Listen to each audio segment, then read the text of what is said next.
Hey guys, welcome back to the channel.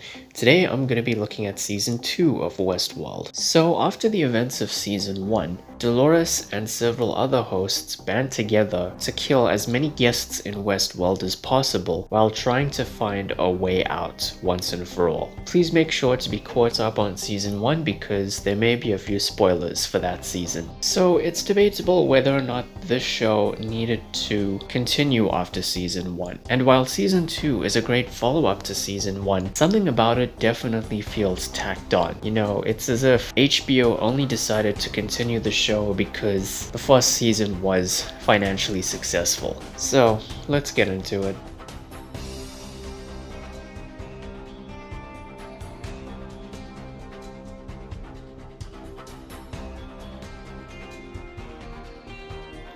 So one of the things that really worked in Season 2 is the character development. For example, Dolores has now broken free of her damsel in distress role and is now becoming a strong, ruthless leader to a revolution for the other hosts to follow. Maeve leads a mission to reunite with her daughter, who is introduced in Season 1. The Man in Black, revealed to have been William the entire time throughout Season 1, is still coming to terms with the fact that his journey throughout Season 1 didn't really amount to much because he failed to understand that who he became in the process was more important than the actual destination. And the season also explores his backstory quite a bit. Bernard is doing his best to cover his tracks and keep any knowledge of his involvement in the events leading up to the ending of Season 1 hidden when the Dallas security team arrives to investigate the park. And because he was revealed to not only be a host in Season 1,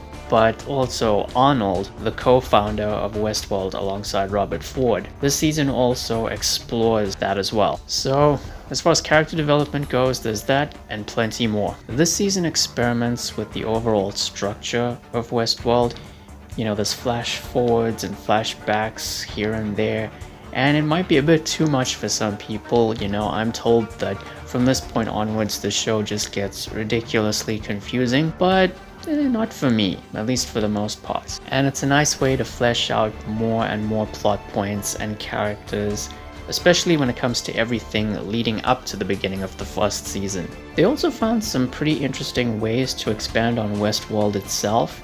You know, there's a facility called the Cradle, there's a Shogun themed park called Shogun World. There's even a tribe of Aborigines, and an entire episode is dedicated to one of the characters in that tribe. So if you like Native American culture, well, there you go. If you enjoyed the action in Season 1, Season 2 has plenty more of that. Some people accuse the show of devolving into an action blockbuster territory with this season. Personally, I didn't mind that. And it all culminated in a finale that wasn't perfect, but was exciting, action-packed, emotional, visually stunning, and it had some great implications for the future of the show.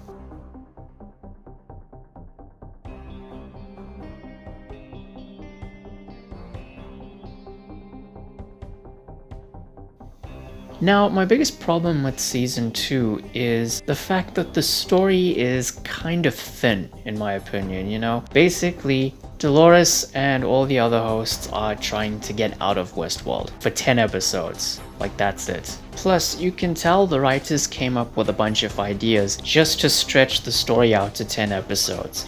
You know, the flash forwards and the flashbacks, the expansions of the park, you know, like the Cradle and Shogun World and all that kind of stuff. And even the 8th episode, which focuses on Akachita and his backstory and stuff like that. That was a good episode, but at that point in the story, it was a bit too late when there should have been a bit more urgency. It should have been introduced earlier, like around episode 4, 5, or 6 or something like that. And the other issue is a few small gripes with the finale.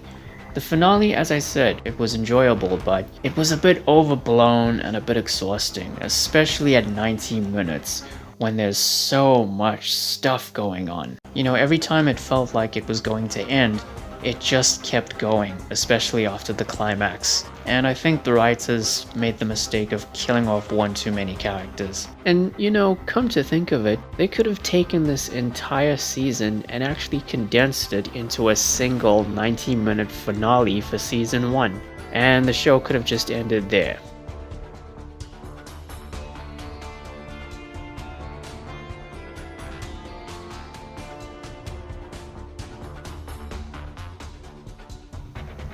So yeah, those are my thoughts on Season 2 of Westworld. It's a good follow-up to Season 1, but it's debatable whether or not we needed an entire season for this story. So next time I'm gonna look at Season 3. So thank you all for watching, guys. Please be sure to like the video, share it and subscribe, ring the bell, take care, and I'll see you soon.